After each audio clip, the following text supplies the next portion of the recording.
आज हम यहाँ 30 महत्वपूर्ण करंट अफेयर्स के क्वेश्चन करेंगे, जिसमें 20 राष्ट्रीय, अंतर्राष्ट्रीय और 10 उत्तर प्रदेश करंट अफेयर्स के होंगे। आज का हमारा पहला सवाल है कि 30 जनवरी 2026 को भारत में कौन सा दिवस मनाया गया। तो 30 जनवरी 2026 को भारत में शहीद दिवस मनाया जाता है। शहीद दिवस महात्मा गांधी की हत्या के याद में मनाया जाता है कि उनकी हत्या कर दी गई थी नाथूराम गॉडसे के द्वारा गोली मारकर। इस वजह से इस दिवस को शहीद दिवस के रूप में मनाया जाता है। स्वतंत्रता दिवस 15 अगस्त को मनाया जाता है। गणतंत्र दिवस 26 जनवरी को मनाया जाता है। राष्ट्रीय एकता दिवस 31 अक्टूबर को मनाया जाता है। आज का हमारा दूसरा सवाल है कि 30 जनवरी को महात्मा गांधी से संबंधित कौन सा अंतर्राष्ट्रीय दिवस मनाया जाता है। तो 30 जनवरी को महात्मा गांधी से संबंधित school day of non violence and peace को मनाया जाता है। ये काफी इंपॉर्टेंट क्वेश्चन है। अदर इंपॉर्टेंट क्वेश्चन इसके अंदर, विश्व शांति दिवस कब मनाया जाता है। विश्व शांति दिवस की अगर हम बात करें तो 21 सितंबर को मनाया जाता है। वहीं मानवाधिकार दिवस कई बार एग्जाम में पूछा गया है, तो मानवाधिकार दिवस 10 दिसंबर को मनाया जाता है। अंतर्राष्ट्रीय अहिंसा दिवस की बात करें तो अंतर्राष्ट्रीय अहिंसा दिवस 2 अक्टूबर को मनाया जाता है। आज का हमारा अगला सवाल है कि महात्मा गांधी का निधन किस वर्ष हुआ था। तो महात्मा गांधी का निधन जो था वो 30 जनवरी वर्ष 1948 को हुआ था। ठीक है, गोली मार दी गई थी प्रार्थना स्थल पर। हाल ही में भारत सरकार ने किस योजना के अंतर्गत राज्यों को अतिरिक्त पूंजीगत सहायता देने की घोषणा की है। ये काफी इंपॉर्टेंट क्वेश्चन है। तो ये जो योजना है उसके विशेष पूंजीगत सहायता योजना, इसके तहत राज्यों को पैसा देने की घोषणा की है। अगर हम वही प्रधानमंत्री जनधन योजना की बात कर लें तो प्रधानमंत्री जनधन योजना 15 अगस्त 2014 को इसकी घोषणा हुई थी और इसे 28 अगस्त 2014 को शुरू किया गया था। अमृत भारत योजना की अगर हम बात करें तो अमृत भारत योजना दिसंबर 2022 में शुरू की गई थी। राष्ट्रीय स्वास्थ्य मिशन, जो कि काफी इंपॉर्टेंट है और कई बार एग्जाम में पूछा गया है, राष्ट्रीय स्वास्थ्य मिशन की शुरुआत 12 अप्रैल वर्ष 2005 को हुई थी। आज का हमारा अगला सवाल है कि भारत द्वारा हाल ही में नेपाल को किस उद्देश्य की सहायता सौंपी गई है। ये काफी इंपॉर्टेंट क्वेश्चन है। तो इस क्वेश्चन में क्या है कि चुनावी सहायता जो है ये नेपाल को दी गई है। आज का हमारा अगला सवाल है कि हाल ही में भारत किस अंतर्राष्ट्रीय संगठन की उच्च स्तरीय बैठक में पर्यवेक्षक के रूप में शामिल हुआ। ये काफी इंपॉर्टेंट सवाल है और इस तरीके के सवाल पेपर में पूछे जाते हैं। तो ओईसीडी में भारत को पर्यवेक्षक के रूप में शामिल किया गया है। यहाँ हम ओपेक की बात कर लें, अभी हाल फिलहाल में एसएसटी का एग्जाम हुआ था एलटी ग्रेड का, वहां पर पूछा था कि ओपेक में कौन सा देश सम्मिलित नहीं, तो उसका आंसर चाइना था। यहाँ ओपेक की अगर हम बात करें तो 1960 बगदाद इराक में इसकी स्थापना हुई।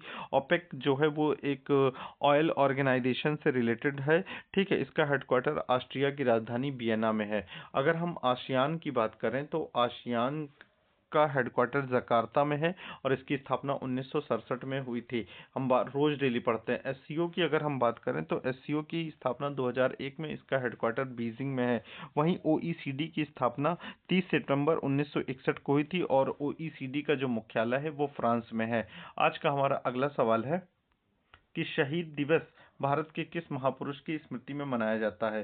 शहीद दिवस जो है वो महात्मा गांधी की स्मृति में मनाया जाता है। और एक शहीद दिवस और मनाया जाता है, वो भगत सिंह, सुखदेव और राजगुरु की स्मृति में मनाया जाता है। ठीक है, वो अलग है, ये अलग है। ठीक है, आज का हमारा नेक्स्ट क्वेश्चन है कि जनवरी 2026 में शीतलहर के ये बेकार सवाल है। ठीक है, नेक्स्ट क्वेश्चन है आज का हमारा, school day of non violence and peace. School day of non violence and peace मनाने की परंपरा सबसे पहले किस देश ने शुरू की है। तो ये परंपरा जो थी वो सबसे पहले स्पेन ने शुरू की थी। ठीक है, हमारा अगला सवाल है कि भारत नेपाल सहयोग के अंतर्गत प्रदान की गई सहायता के प्रमुख रूप से क्या चीज शामिल है।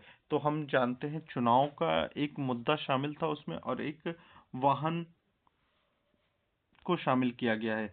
आज का हमारा नेक्स्ट क्वेश्चन है कि हाल ही में नेशनल शटडाउन डे किस देश में मनाया गया। नेशनल शटडाउन डे जो है वो किस देश में मनाया गया है। तो इसका जवाब है अमेरिका में नेशनल शटडाउन डे मनाया गया है। आज का हमारा नेक्स्ट क्वेश्चन है कि 30 जनवरी को निम्नलिखित में से कौन सा अनौपचारिक अंतर्राष्ट्रीय दिवस भी मनाया जाता है। 30 जनवरी को जो है वो नेशनल क्रूसेंट डे मनाया जाता है, ठीक है। लेकिन इसमें कुछ इम्पोर्टेंट चीज़ें हैं वो हम लोग देखेंगे, जैसे नेशनल टूरिज्म डे, ये कई बार पूछा गया है। विश्व पर्यटक दिवस कब मनाया जाता है, तो 27 सितंबर को मनाया जाता है।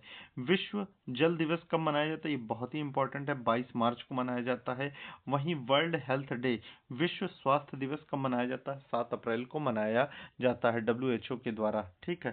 तो आज का हमारा नेक्स्ट क्वेश्चन है कि हाल ही में भारत और किस देश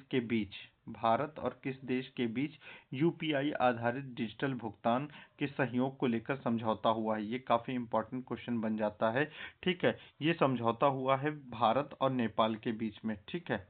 नेक्स्ट क्वेश्चन है आज का हमारा कि केंद्रीय गृह मंत्री अमित शाह ने हाल ही में किस राज्य का आधिकारिक दौरा किया है, तो वो अभी हाल ही में असम गए हुए हैं, ठीक है।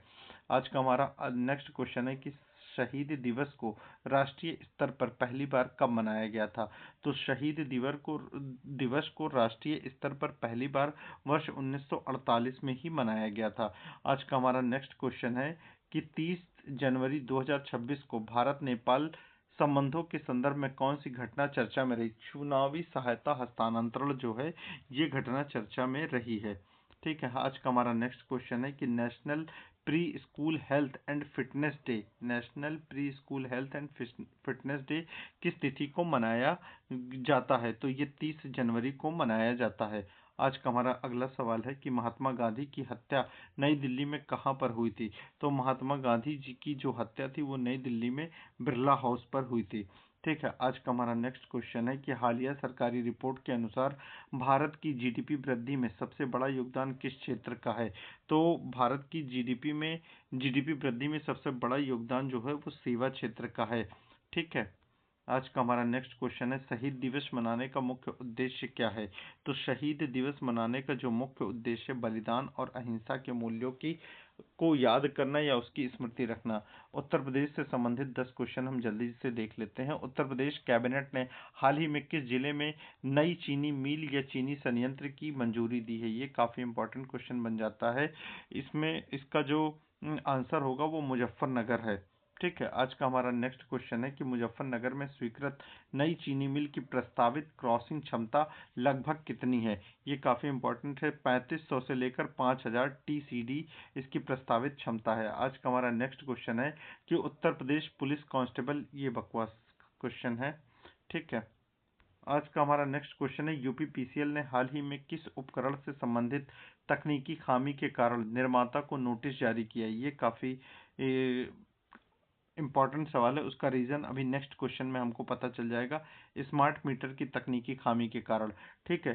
क्योंकि स्मार्ट मीटर में तकनीकी खराबी से लगभग कितने उपभोक्ता परेशान हुए, ये इंपॉर्टेंट बन जाता है कि एक चीज की खराबी के कारण बल्क अमाउंट में इतने लोगों को उसका खामियाजा भुगतना पड़ रहा, तो 8.48 लाख लोगों को इसका खामियाजा भुगतना पड़ा है, ठीक है। उत्तर प्रदेश सरकार ने नोएडा के किस प्रकार के प्रशासनिक ढांचे पर विचार कर रही है, नोएडा के लिए किस प्रकार के प्रशासनिक ढांचे पर विचार कर मेट्रोपॉलिटन सिविक बॉडी के लिए विचार चल रहा है। आज का हमारा अगला सवाल है कि उत्तर प्रदेश में 30 जनवरी 2026 को किस मौसम से संबंधित स्थिति के लिए अलर्ट जारी किया गया है, ठीक है। तो भारी वर्षा के लिए अलर्ट जारी किया गया है। आज का हमारा नेक्स्ट क्वेश्चन है कि उत्तर प्रदेश सरकार द्वारा शिक्षकों और कर्मचारियों के लिए स्वीकृत नई स्वास्थ्य योजना के अंतर्गत अधिकतम कितनी कैशलेस सुविधा दी जाएगी, ये काफी इंपॉर्टेंट है। शिक्षक होंगे और इसमें कर्मचारियों को भी शामिल किया गया है। कैशलेस योजना जो है वो 5 लाख रुपए तक की दी जाएगी। आज का हमारा नेक्स्ट क्वेश्चन है कि उत्तर प्रदेश में गन्ना किसानों से संबंधित, ठीक है, नीतिगत फैसलों का मुख्य उद्देश्य क्या है, ये काफी इंपॉर्टेंट क्वेश्चन है। तो इसमें जो गन्ना किसान समय पर भुगतान सुनिश्चित करना, ठीक है, ये इसका इम्पोर्टेंट क्वेश्चन है, इम्पोर्टेंट आंसर है, ठीक है। इस तरीके से हमारे 30 सवाल कंप्लीट होते हैं। चैनल को आप सब्सक्राइब करें, वीडियो को आप लाइक करें, शेयर करें, कमेंट करें।